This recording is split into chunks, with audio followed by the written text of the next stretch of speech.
You're listening to the Manning Up on Real Estate podcast with your host, Cameron Manning. We bring you the industry experts each episode who will help you man up on your real estate career. Welcome back to another episode of the Manning Up on Real Estate podcast. I'm your host, Cameron Manning, and we are here with another awesome interview to help you guys level up your game in your real estate career. Whether you're an investor, a realtor, or a mortgage broker, or anyone else in the real estate profession, we are bringing you the interviews of people who are top in their league. And I am really excited because we have an awesome agent coming out from Toronto this time. Essentially, she's what's known as a Feng Shui specialist. And if you were to see her social media, you could totally tell us she's really into that stuff. But not only she's a killer on the pre-sale side of things, she's an awesome person all around. I've gotten to know her a little bit over the last couple of months on Clubhouse, and I'm really honored that she's chosen to join us here on the podcast. Ladies and gentlemen, welcome Lu Zhou. Welcome. Hey, Cameron, thank you so much for having me on. I'm super excited to, be chatting with you here today, as well as anyone that's listening. I'm super happy. So thank you again. Well, we appreciate you having here, and it is so good seeing you essentially digitally face-to-face. Lou and I have gotten to know each other over the last few months on a new app that's been out. You've heard me talk about it on the podcast before, Clubhouse. It has been an amazing tool to connect with people, such as experts like Lou in her field. So, I highly recommend, if you guys haven't downloaded the app, go check it out. But Lou, it's amazing to actually get to see you, actually get to chop it up, one-on-one here, get to know you a little bit better. So I wanted to start so the audience can get to know you as well.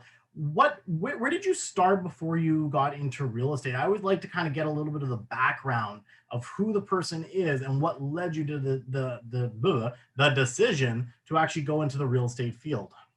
Yeah, so I've been in the business for about 4 years now. And for me, previously, I was a district manager in retail for, I think, about 8 years. Well, I've been in the retail industry for about 8 years. And then I was working at a boutique retail shop for about 4 years as a district manager.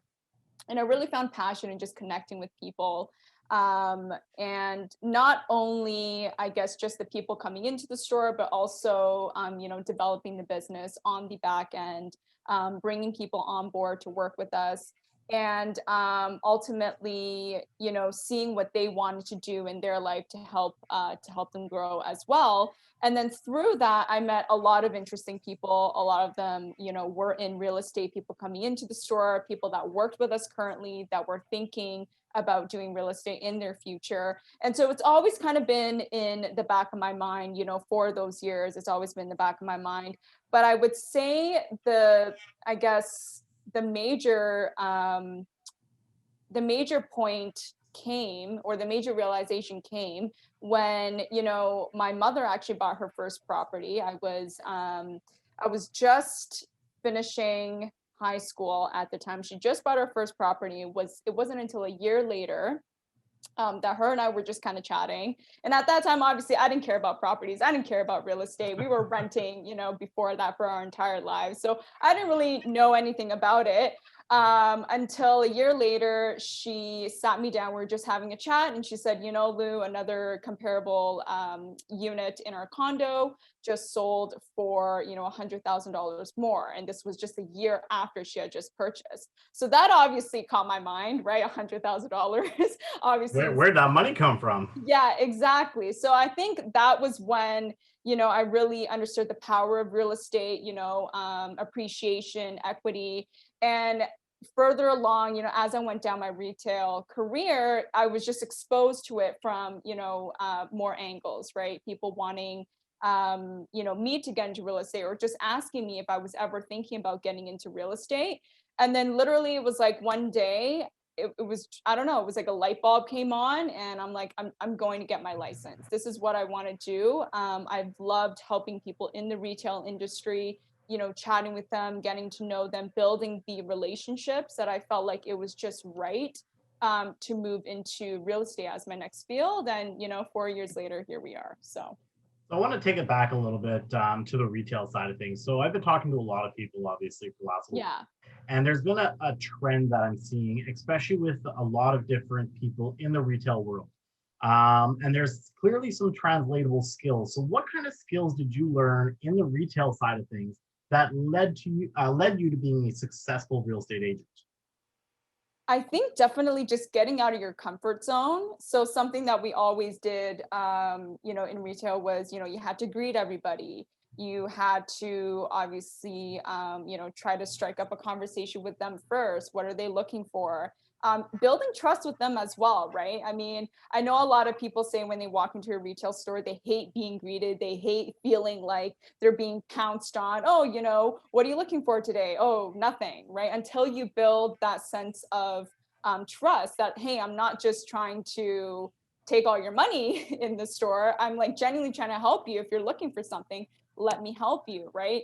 And it's funny because it was such a boutique store, and it doesn't have to be boutique. It could be, a big franchise or, a big chain store. But it's building that rapport with the client to the point where you're able to call them and say, hey, we just got this shipment in. I think this is something that you'd really like. And it's the same thing in real estate. Hey, I just saw this property pop up. I'm not sure if you saw it. Would you be interested in taking a look? Or, it's a trust built relationship if you want to do well in it. And honestly, I feel like if you want to do it the right way, that's what, I think being the retail industry has really taught me. Absolutely. So if anyone's listening to this that is younger right now and is thinking about getting into the real estate industry, I've seen it before. Maybe go look at getting a job early on, like if you're in your teenage years, go work at a store, right? Go look at the retail side of things. One of my assistants actually was awesome. She was working at a Ritzy at one point, so I could see Oh yeah. that she was getting. You know what I mean? So that's a great way. If you guys are younger listening to this podcast and you're thinking about getting into the industry of real estate, start building your sales training early by going at that retail versus, I see a lot of people who will go and get those other jobs like, flipping burgers at McDonald's. Now, there's nothing wrong with that if you're going to go the management trajectory. But if you're just kind of staying low key, you're not going to get those skills. And I think that's one of the big things that a lot of people might be missing when they get into the industry is they don't have that background already built. So someone like yourself, you were already, without knowing it, you were already building those sales skills, and it's directly translated into your career now. Now, let's talk a little bit about your first, let's talk about your first year, because it's always the hardest. Your first year in real estate, Oh yeah, 100%. that transition, and oh my God, you're thrown to the wolves. So what was your first year like for you? Oh, it was horrible. It was horrible. I mean, I know I hear a lot of like other real estate agents that are top producers. Oh, I killed it my first year, and I'm like sitting here, I was like, no, my first year was absolutely terrible. I was so stressed out because I was so overwhelmed. And you know how it is, you get into the industry, you get into the brokerage, and you're just bombarded from day one, right? From how to learn sales, what to say, how to get clients, what platforms you need to use, what platforms you need to sign up for. Like the list goes on and on. And when I got in, I just became so overwhelmed because I wanted to do it all. I wanted to get on all the social media platforms and I wanted to do it great. I wanted to learn all the sales scripts. I wanted to do all the ways of lead generation, cold calling, door knocking. I wanted to do every single thing that I You're just essentially became. sampling every single pillar I lead. yes, and I became so scattered, and because I was doing that, I was stretching myself so thin to the point that nothing was working. Like I just, I didn't put 100% in everything. I was doing like 5%, 10% here, and it wasn't working. And because it wasn't working, my mindset, my self-confidence became very low. I didn't have, I didn't place a lot of value on myself. And that took, a huge downward spiral for me as well. Right. And it wasn't until my second year that I actually focused in on, I think the key word here is focus, like focusing on what I was good at, what I like to do, and really work on my mindset too, right? Like really got into scheduling and time blocking, and really creating structure for myself so that I was able to, work a lot more efficiently and actually like the work that I was doing.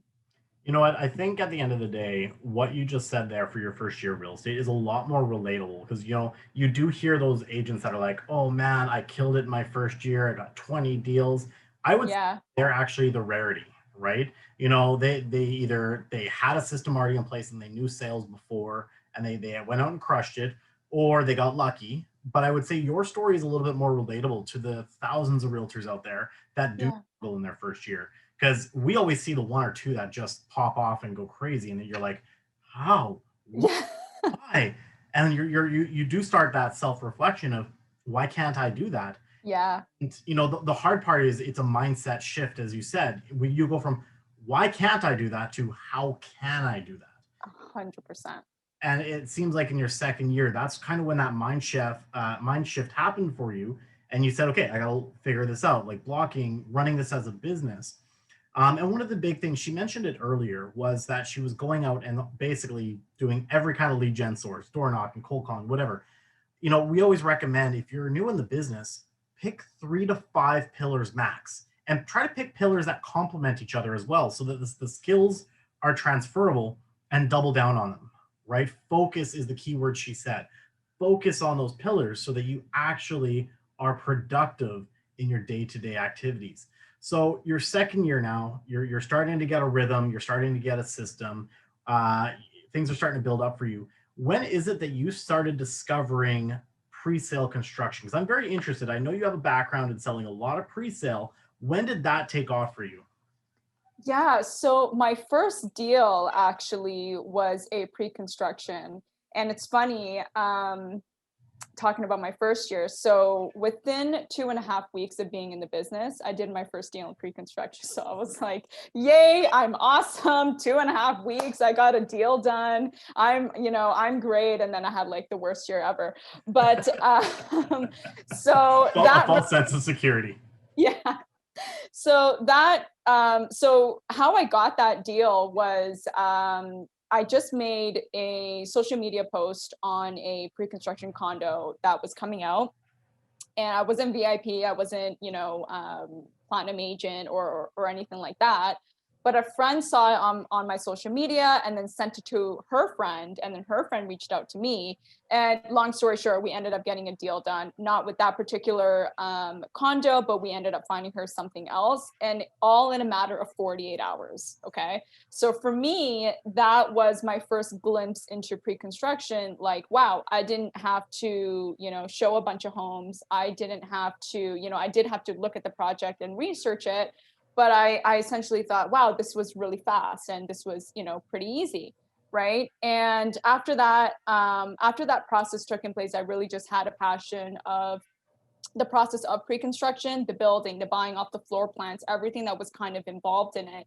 And then it wasn't until the end of my first year, I actually met a lady now, and she's still my mentor, and she's absolutely great. But she actually saw my social media and she reached out to me, and she said, I see kind of what you're doing. And mind you, my social media was like super elementary. If you scroll all the way back, you'll see, right? And I keep it there because sometimes I go back and I look and I'm like, wow, it was so different back then, the things I used to post, right? But she ended up seeing it and she's like, I work with a lot of developers. I have a lot of connections, and I'm looking for someone, essentially, I guess, to kind of complement her, right? And I was looking for somebody like her.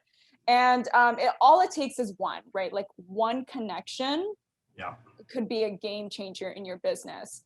And so I met up with her. She pretty much showed me the ropes. We worked on a few projects together, and all of them went, really great. And my second year was one of the best years that I've ever had, right? I did a lot of pre-construction. Again, we work with developers, we work on the buyer end, but that was really how I got introduced to pre-construction. Awesome. Now with the pre-construction, what would you say is your focus? Is it investors buying into the pre-construction projects, or is it people who are buying them to eventually live in them when the developments are built? I would say it's more investors. Right. Yeah. It's more investors. Same with us, absolutely. Yeah. And from that strategy, then, why do you think pre-sale construction is a very solid strategy for investors? Because obviously, if you're selling it, you believe in it.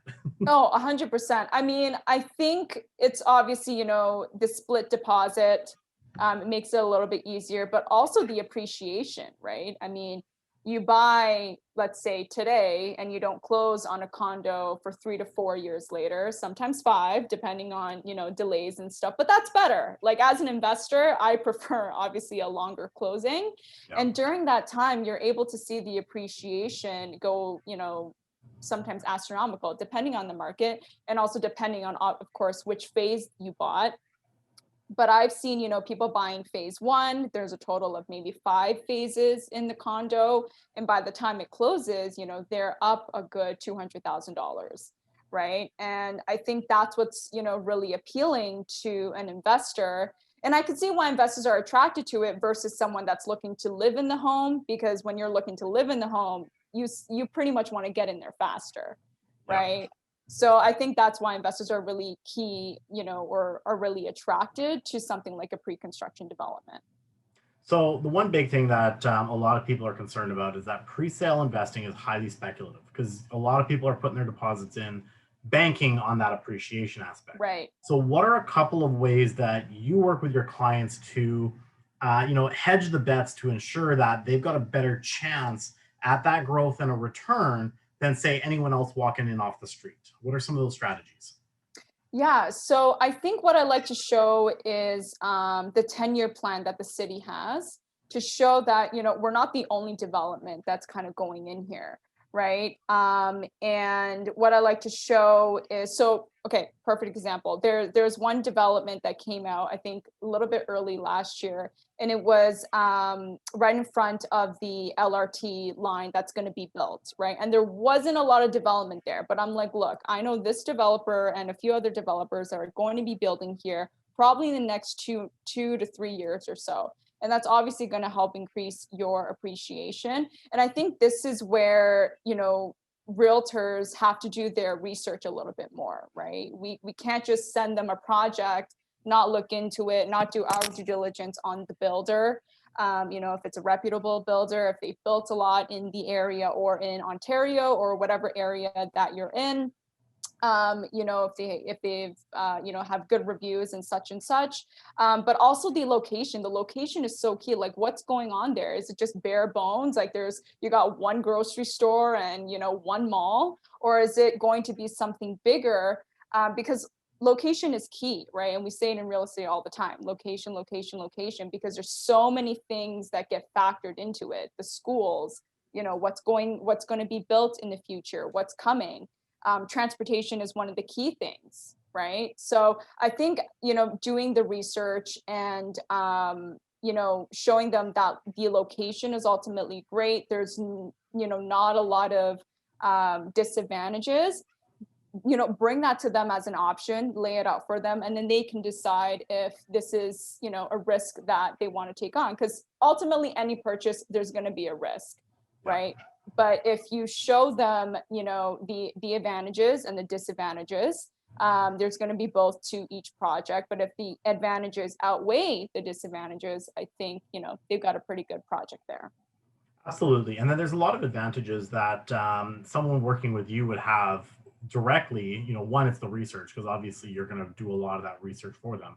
But it's an access thing as well, right? 100%. And off the street, they're not going to get near as good a deal unless you're working with someone like Lu, who has that early access, at least here in Vancouver. And I'm assuming it's going to be the same in Toronto. Yeah. The earlier you are in the project, the cheaper the price is going to be, right? And at even just one building, by the time it's sold out, that price could have increased by 50 grand right then and there, right? So that's another advantage that I would say working with someone like Lu has to help hedge your bet, to make sure that you're going to get that growth, because someone buying at the back end is setting that new comp before the building is even starting to be built, correct? 100%. Yep. Yeah. 100%. Awesome. And there's a few more things now. Toronto and Vancouver are a little different. There are some things that I've heard coming from Toronto that I'm like, wow, that's new to me. Things such as like development charges that can be charged back. Like you can work in on those as well to make sure that you're protecting your clients. Can you expand a little bit? Because we actually don't have development charges here in Vancouver. Once you have your price, it's your price. So maybe you can expand on what a development charge is, how it works from a buyer's perspective, and what you can do to protect your client with that. Oh wow, I didn't know Vancouver did not have development charges. That's That's like one of my secret weapons when I'm talking to Toronto clients to come buy out here. yeah, people don't like development charges, obviously. But oh my goodness, yeah, I did not know that Vancouver did not have it. I would think because we're so similar that Yeah, you guys would definitely have it too, because our prices are pretty similar as yeah, well. Okay, so essentially, when you're buying into a pre-construction development, there are development charges. Whenever you are looking at a price list or before you buy, make sure you see some sort of capping in there for development charges, or else they can just kind of go through the roof. You can ask, your agent what a comfortable number is, and then if you're buying a condo, you can bring it to your lawyer, and then your lawyer can also advise you on what a comfortable number should be, right? Because just because a developer puts it on paper doesn't mean that that should be the right number. But essentially what it is, for example, you buy a unit today, the cost of steel is X amount. Between now and 4 years until the building is built, they now have to, bring in the steel from a different company, which is 3 times the cost, right? Typically, those costs goes out to the buyer, which are included in the development fees. So let's say you're buying a 1 bedroom and the development charges are capped at $10,000, then the developer cannot charge you past $10,000, essentially. Doesn't mean you're going to be charged $10,000. It could go up to that, and then it's capped at $10,000. Sometimes it's negotiable. Maybe you negotiate down to 8,000 or 6, if the developer obviously agrees. But essentially, that's what it is you're paying for everything new in the property, along with other things that may be unforeseen, such as the steel kind of material cost increase that yeah. I just sort of used. Now, we're entering into a very interesting world right now, as we've been in a pandemic now for quite some time, and now all of a sudden we're seeing the cost of everything going through the roof. Not just housing, right? I mean, lumber, for crying out loud. Yes. Reporting this is like, I don't know, was it like 350, 400% growth in price? So Crazy. do you see, with developers now being hit with all this insane as they're launching new projects, do you think that those development caps, they're not going to let them cap as low? They're going to be trying to push for higher Yeah. caps due to the fact that we have this unforeseen and really unmeasurable. We don't know when this is going to stop, 100%. when we can open the economy back up. But do you see that that's going to affect a lot of the pre-sale market in your area specifically with these development charges? I do. I mean, even already we're seeing developers reach back out to buyers to ask for additional money Yeah. because lumber, right? Like and the caps are there obviously to protect the developer, and also in a way protect the buyer, because if the caps aren't there and the developer all of a sudden is hit with all these additional fees or costs that they weren't expecting, they may not be able to finish the project if the caps aren't there, right? Because it's the higher the expense, if it doesn't make sense for them, they're not going to carry on with the project. But I do foresee the caps increasing 100%. Yeah. Yeah, and the unfortunate reality is that as we're going through this, all those costs always, when there's new development, they always get put down onto the buyers, right? Yeah, Whereas the city's charging more, the developers find a way to factor that into the price, right? for sure. So, at the end of the day, you need to work with someone like Lou, who's expecting this, is knowing what's going on, and can negotiate on your behalf with the developer to be able to cap that at a reasonable rate. You're not going to get away with not having any upcharge on the development costs, but it is that cap that's the key. If you don't have that, if you're walking in off the street and you're going to go buy a pre-sale and you don't know anything about the contracts, they might not even have a cap. I've heard of that before. Oh, it's a nightmare.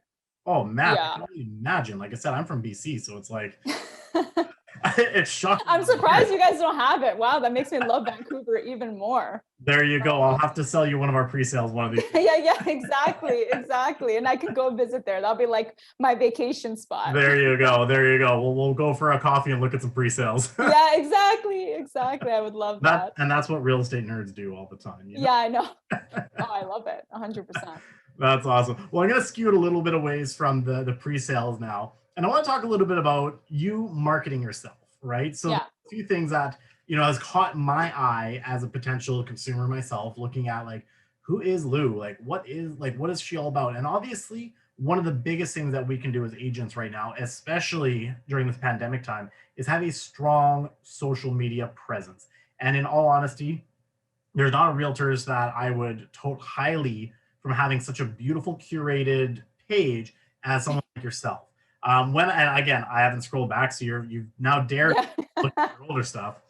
But honestly, if you were to go check it out, and then we will link Lu's contact her Instagram below, so you can check her out. But honestly, you do have a very curated page, and I do know that you're also an accredited. I'm not sure if that's the right term, but you are a Feng Shui specialist. So does that come into play a lot when you're doing your marketing, your social media? And talk a little bit about the Feng Shui thing. Like, how did that come about, and tell us what Feng Shui is for those who don't know.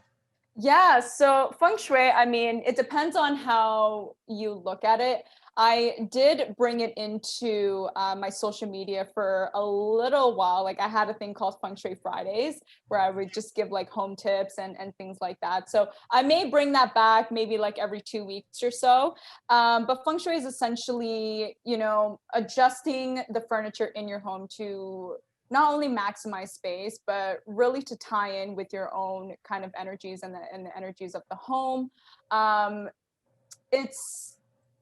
It's really just about decluttering, bringing in other, I guess,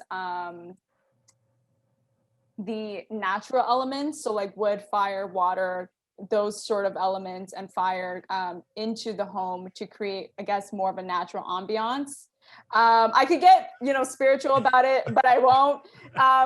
So it really just depends. Like some people look at it in a way where they just want to position their furniture really nicely. And then some people look at it in a way where it is more energy related and they want to tie it into their personal energy. So it just depends kind of where you are. But really, again, it's just about maximizing your space, making sure your home is comfortable in a very specific way that does that.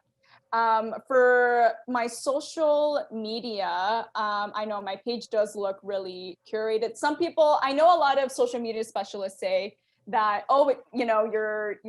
your Instagram shouldn't look like an art gallery or anything like that. I think my biggest tip for social media is just do you, do you, like put whatever you want out there. I mean, it's your page. Whether you do it one way or another way, people are going to tell you anyway to do it this way or that way. But if it doesn't feel right or 100% to you, then don't do it.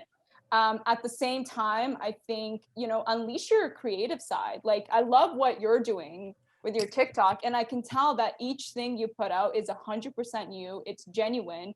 You don't like think about it and like you don't think about it deeply or whatever. I think the content that you create, there is thought into it, right? Yeah. But I think when you think about it too much and you start hesitating, or you start, oh, maybe I should say this because maybe people will like me more because of this, that's when it becomes it doesn't become you anymore.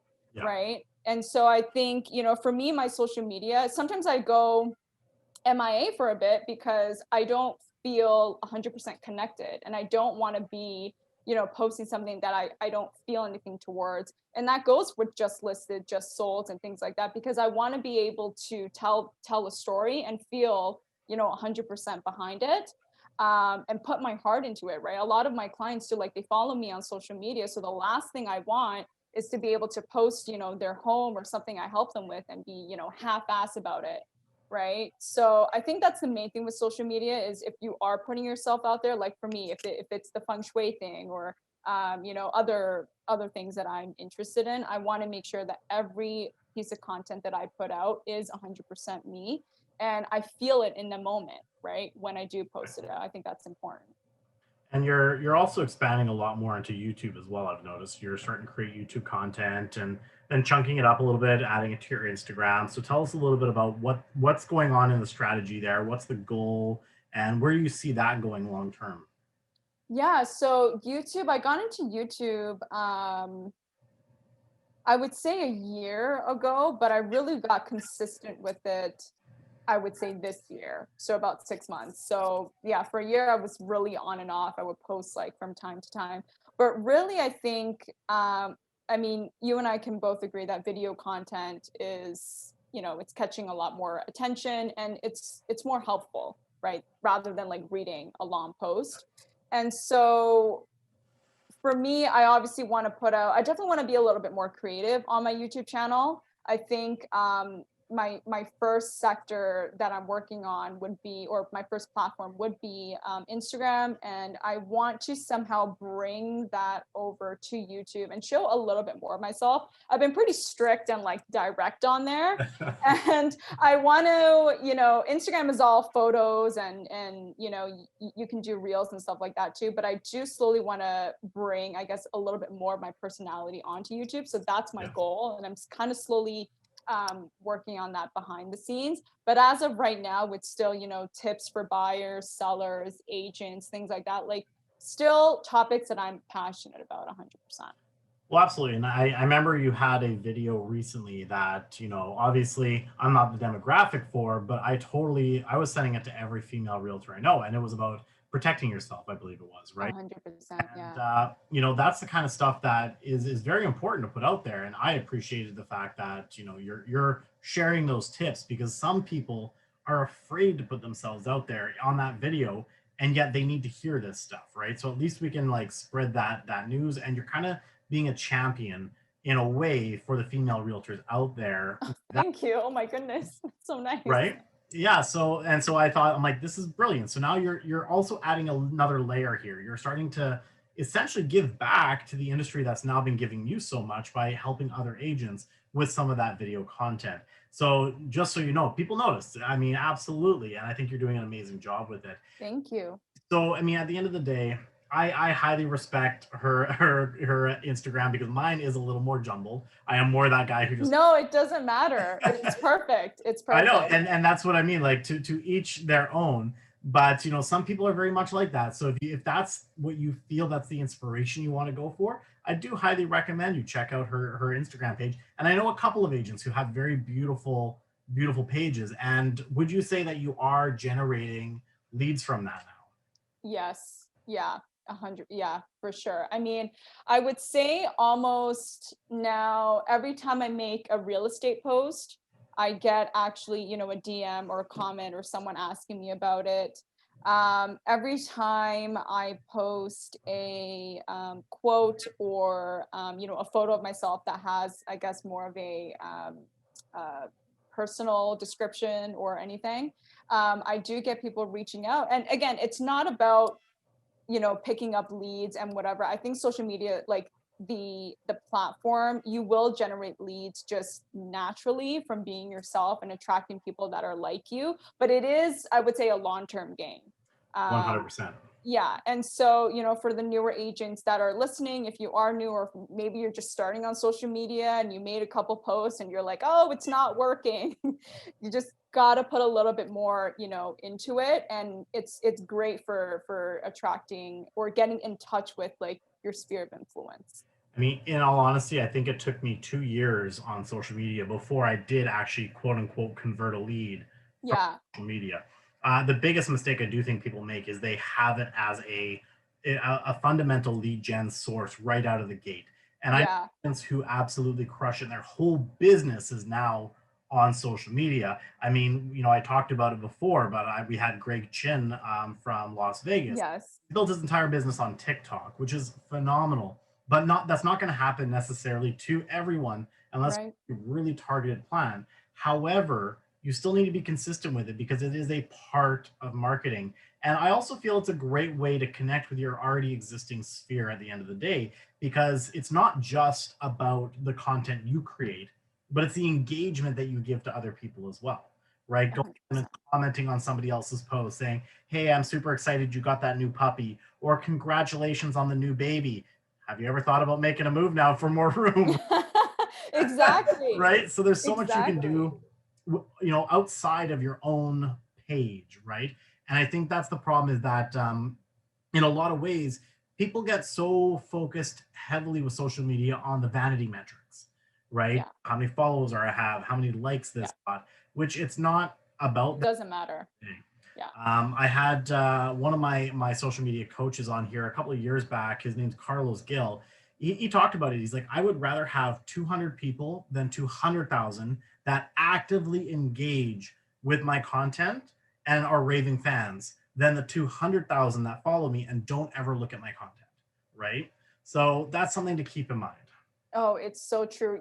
I think the way to look at it is exactly what your friend Carlos had said is you want supporters. Like followers mean nothing, Yeah. really. Like followers are just a number. You want real active supporters that are there with you, that will refer you, that will bring your name out when, someone is thinking about doing something in real estate, you're top of mind.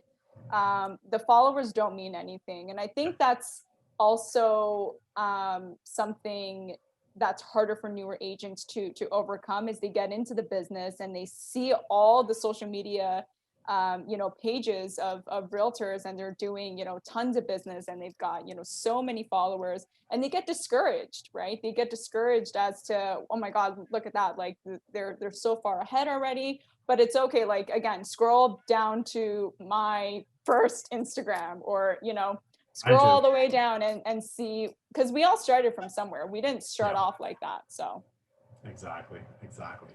No, I mean, I totally appreciate all of that as well. And I mean, it really does boil down to we all start somewhere. And that's what I like that Lou had brought up at her very beginning.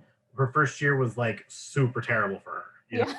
Like that is the key moment because everyone thinks that the minute you get your license, it's a license to print money, which Yeah. today it isn't. It's a lot of hard work, whether it's your social strategy, whether it's your door knocking, whether whatever your strategy is, you need to put a lot of time and effort. And you can see through everything that Lou is doing now that she does put that effort in and she's becoming a superstar in the Toronto market. And that's exactly why I wanted to have her here joining us because I gotta say, we're watching, we see what's going on, and you're absolutely killing it out there. And from one person who works with investors to another, I can totally relate to that pre-sale side of things as well. So that's why I definitely wanted to have that conversation, chop it up about the difference between Toronto and Vancouver there a little bit, because That's a big difference. it's a big difference. It's huge. That's a huge difference. Holy It's a cow, did huge not know savings. that.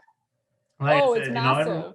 every once in a while, I got to throw that that comparison in there. But I at the end know. of the day, the Vancouver and the Toronto market do operate very, very similarly. I always love talking to Toronto agents because what's happening there tends to happen in Vancouver. We actually Agreed. follow a little behind Toronto, so I can kind of start to see the trends that are happening in Toronto and kind of get prepared for it back here in Vancouver. So that's a great thing that you can think about depending on what area you are in. Figure out what city it kind of emulates and have connections there that you can talk to. And again, Clubhouse has been an amazing tool for that because I mean, obviously, that is how we connected. That's how we met. I know. We built that strong relationship with all these agents across Canada and the US now. I know. I know. It's absolutely incredible. And yeah, no, I loved everything that you had to say just now. Perfect. Well, again, I know she is extremely busy, so I appreciate you taking time out of your day to come on the podcast, collaborate with us. I think, the listeners have gotten a lot from you today, and I hope you guys all were writing notes because honestly, there were several nuggets in there that, I was thinking about. I'm like, there's things I could do with my social media, and we each to our own, but I'm like, okay, great. And even on the pre-sale side of things, if you guys are looking for an agent in Toronto, I highly recommend you connect with Lou. If you guys are looking for more information, we will have it in the show notes below. But again, Lou, I just want to thank you so much for taking time out of your day to sit here, chop it up with us a little bit today, and give all this amazing value to all of our listeners. Thank you so much, Cameron, for having me on. And to everyone that's also listening, Cameron is a fantastic agent. In Vancouver, he's super knowledgeable. I mean, like you can just hear it in his voice when he speaks. And I hope you guys check out, the rest of his podcast as well, because he himself, I know he's interviewing people, but he is like a dynamo real estate agent. So definitely, thank you. I'm always learning from you. I'll be back on Clubhouse because I need to learn from you some more. And it's like, obviously such a better atmosphere to do. But yeah, no, thank you again. I'm super, super happy to be on here. I appreciate those kind words. Now, there's one more thing that we like to leave our listeners with, and it is a book recommendation. And typically, the book recommendation I ask for is, what is that one book that stands out in your mind as an impactful book that you read that kind of spurred you on in your career or in your life or whatever? What's that one book that really stood out to you when you read it? It's so funny that you mentioned that because I'm rereading it now. It's The Perfect. 7 Habits of Highly Effective People. Excellent. And why that book? I think I was reading that book towards the end of my first year, and it really taught me about structure, really taught me about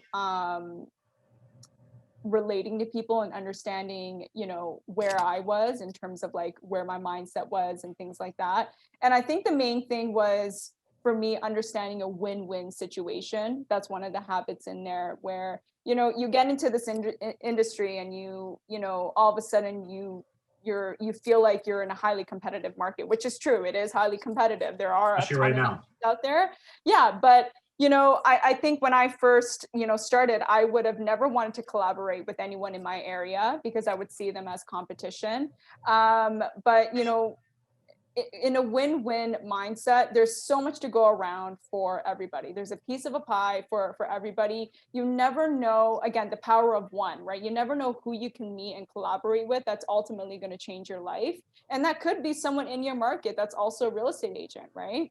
Yeah. Look at Clubhouse. Look at what a powerful tool that has become for agents in the same area, different areas all across North America. It's just been absolutely fantastic. So, and the same thing goes with your clients when you're dealing with clients, right? Have that win-win mindset when you're negotiating. It's not like if you win, that means they lose, right? But going in with that mindset of, you know what, I want you to win, like, so that we both win, right? And I think that was the main things that helped me, prepare or get my mind set right, or it helped me shift my mindset for my year 2.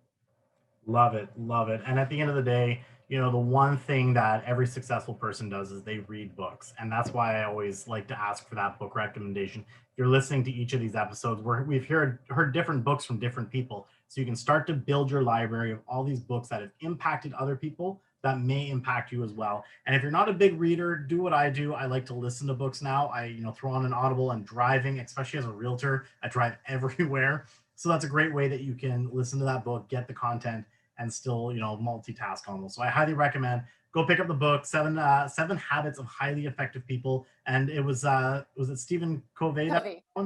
Yeah. So Stephen Covey, make sure you go check out that book. Again, Lou, thank you so much for joining us today. I appreciate it. As always, I'm looking forward to continuing to network with you, get to know you even better, and hopefully we can do some deals together here soon. Maybe get you. Absolutely. I'm definitely going over there. So absolutely. Excellent. And thank you everyone for listening in. This is another episode of the Manning Up on Real Estate podcast. We appreciate your feedback. So if you have enjoyed listening to Lou today, make sure you drop down, give us a rating. 5 stars would be appreciated. Don't forget to subscribe on whatever podcast listening app you're listening to. And we are looking forward to future episodes. Thank you so much.